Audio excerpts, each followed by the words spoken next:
Hey guys, Septic here, Blueberry Hill. So this is a big day. Septic starts being dug out. This is January 6th, 22. We hired a contractor that Creig, our septic guy, recommended to us. He's trying to help us save a few bucks, so he's letting us do the grunt work basically, rather than just him doing the full bore on the septic himself. But anyway, good guys. They dug it out pretty quick. They took basically a day and a half to do the septic, and then we had them do propane line as well, since they had the equipment here. The line, the hole actually was a little bit bigger than we wanted, but not a big deal.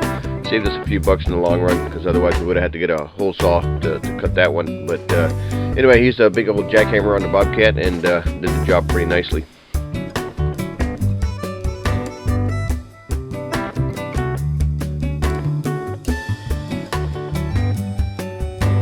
So I'll let the camera roll kind of while he did this in time lapse, as he's jackhammering the rock. So he went down about 12 inches, and then all of a sudden he hit basically 3 different levels of rock, 2 solid and 1 kind of middle. But anyway, he still had to jackhammer through it. Obviously the right tools for the job. He's got a bobcat backhoe, much stronger equipment than what I got. I was going to use the bobcat, rent a jackhammer, and try it myself, but I think this was a better way to do that, because I doubt it would have taken us a day. I'm guessing it would have taken me 3-4 days to actually do the work. So I don't know. But anyway, we appreciate the job. We're done. Now we're waiting on the actual septic tank to show up. That'll probably happen next week, the week of the 14th, somewhere on there. And we'll get that installed, and then we're gonna plumb the sprinkler heads out of it. It's an aerobic system, of course, and we'll knock it out. I have to run one more wire to the wire the actual thing. It's 30 amp circuit, number 10 wire, so I'll be doing that later this week or beginning of next.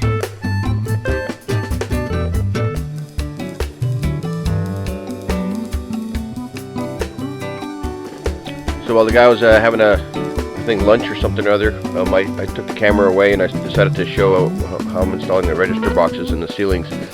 We have no way of doing it from the attic, because obviously it's a steel box, right? So normally the boxes go in from the top. After they put the drywall in, you cut the hole, you slip the box down, and you put the register on it. We can't do that, so I had to do a little structural mod here, a couple 2x4s, and I actually shoved the box up into the duct, seal it all up like I did the plenums, and then screw the box very lightly with the wood screws into the 2x, making sure they're nice and parallel to the rafter, the ceiling joists, etc.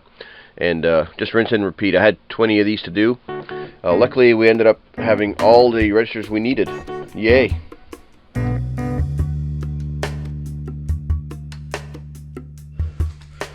Hey guys, you take care of Blueberry Hill. So this is January 6th. I'm putting in the register boxes in the ceilings, because there's no way we can do it from the top. We have to do it from underneath with the 2x. And it's just going to make drywalling a little more fun.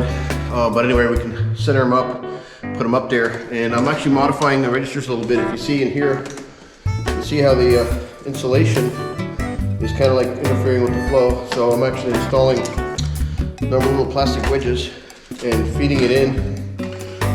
You see how we do it? It's standing up.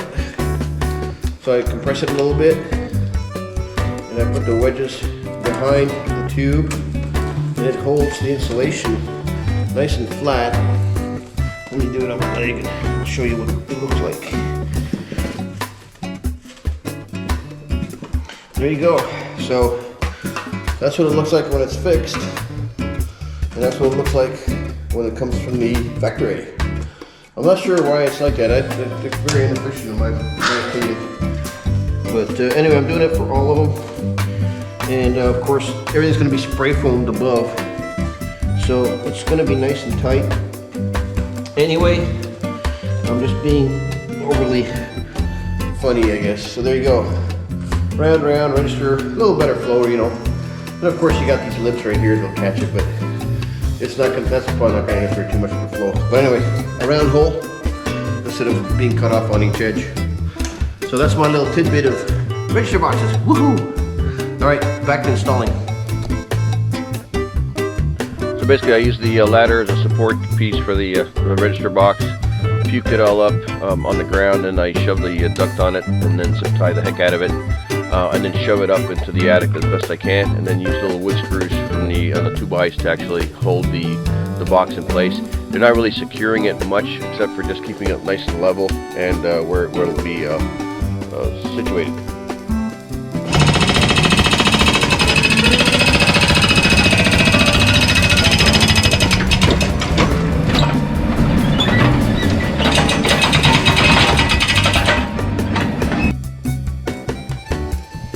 And back to the septic hole. So he actually ran about 6 hours, 7 hours the first day.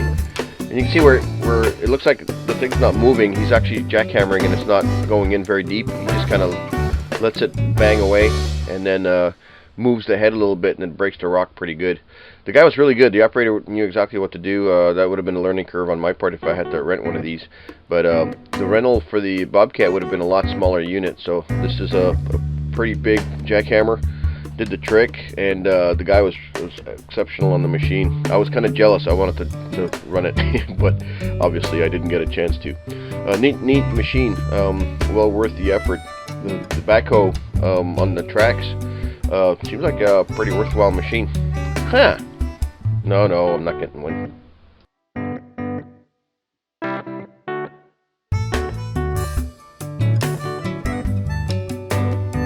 So for the most part, all 61 inches deep were pretty much rock. You can see different colors of rock there. You know, there's like a white layer on the top, and it turns a little bit more softer, limey rock underneath that, and then it turns to another hard rock layer as well.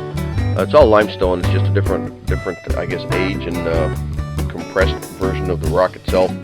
But it's going to be obviously a nice little tank for the tank. Hopefully the tank won't float out of there if we have a tsunami rainstorm. You've heard of pools floating away, and if they have to dig a hole in rock and then the water gets underneath it and lifts the pool up. Hopefully that won't happen to our tank. So a little bit of real-time action on the Bobcat backhoe.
Guys, we're here at Blueberry Hill, so here we are, January 10th. A little bit of partying going on, New Year and all that fun stuff. A couple of very cold days, so it's been interesting.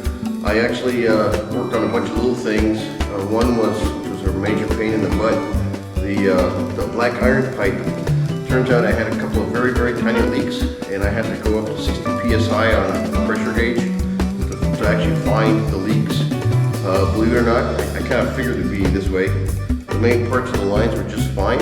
It's where I had the valves, which connected the valve connected to the brass fitting. They had very, very, very small leaks. Could not find them under low pressure, but it bled off pretty good. So I finally just gave it up, put it at 60 psi, and I started squirting everything again with the bubble soap and water. I did buy the one that they sell, which is like a blue liquid for leak detection. Didn't see anything with that, so I just added more soap to the water. 1 quart of water, a bunch of soap. Baby Johnson's shampoo is what I use actually, and quite a bit of it. And then finally saw a tiny bubble come out of the fitting, so I super tightened them. And if you read up on black iron pipe, you're not supposed to go crazy with the torque. However, I find that the complete opposite. I tighten the heck out of it, you know, all that goop on there. The goop never hardens, it stays kind of pliable. And again, because it's low pressure, it doesn't really need to have crazy pressure control. But any leak is a leak. So right now it's holding it, I have it set at 40, just for fun. I actually split the system in half, and then tested one half of it, put a plug on it, tested in one half, and that's the half that had the leak. So I lucked out on that one. Reconnected them, and right now it's running at 40 psi. Hadn't moved for at least an hour right now. But anyway, that's not been fun. That took me about 3 days to find that leak. So if you have those kind of issues, just persevere and stay with it. Luckily, everything that I did was accessible, so it wasn't a big deal. Squirting the water soap solution on there. But actually, the bubbles that it has to make to find the leak, they have to show up. So couldn't give up. I had to keep going. I was ready to actually cut the system in smaller chunks if I hadn't found it. But anyway, we got lucky, so we found it. We're good to go.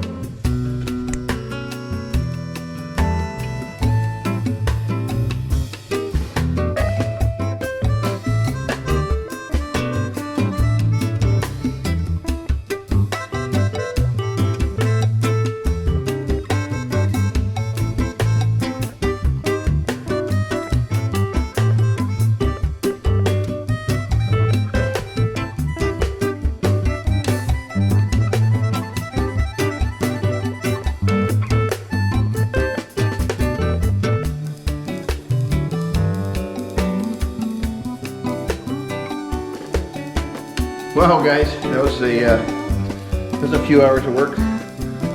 Got all the registers done. Fantastic. So that one, they're not too hard. They're just a pain in the butt. The smaller ones actually fit in between the on 16-ounce center rafters just fine. Those are the 6-inch registers, 7-inch tubes. Couldn't find 6-inch ducting, so 7-inch ducting.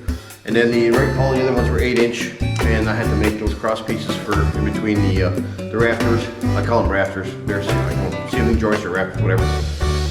To actually secure them up there. They're not structural, just something to hold them up there. The screws just kind of hold the package there, and then we're going to spray foam all that, so it's going to lock everything nicely in.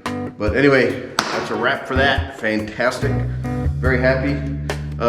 Funny thing, I found a 6 or 7 foot chunk of 8-inch flex sitting in the corner, hiding. So that 7-inch I put up in the attic on the game room for that one run. I guess I had some 8-inch. Who knew? Anyway, I have it. Don't need it anymore. So I'll probably just give it to James. I'll give James all the leftover pieces here. Hopefully might buy them from me. But anyway, appreciate you guys watching. That's a wrap on that stuff. Good news, gas is also holding its pressure for the whole system, so we're golden there, I think. And then now I'm gonna probably start on the doors, front door and the side door. Not too, the side door's gonna be fun. The front door, I still have to build it. We're not paying $3,000 to $6,000 for a front door, so I'm gonna build it out of solid wood, steel frame, some kind of modern look. And that's going to be a very, very large door. And then the side door over here is 30-inch by 82, no big deal, normal standard size door. Made from those doors over here, which we got from our neighbor from a commercial site. So I'm going to cut those down, make it fit on the side door, and we'll be good to go there. We'll see how that pans out. Hopefully it'll work. I mean, it should work. Quite a bit of glass in there, so there'll be a much smaller surround on the door itself. Anyway, appreciate you guys watching. We'll come back at you when we're doing the door. I've never done a door before, so first time for everything, right? Anyway, talk to you later. Bye.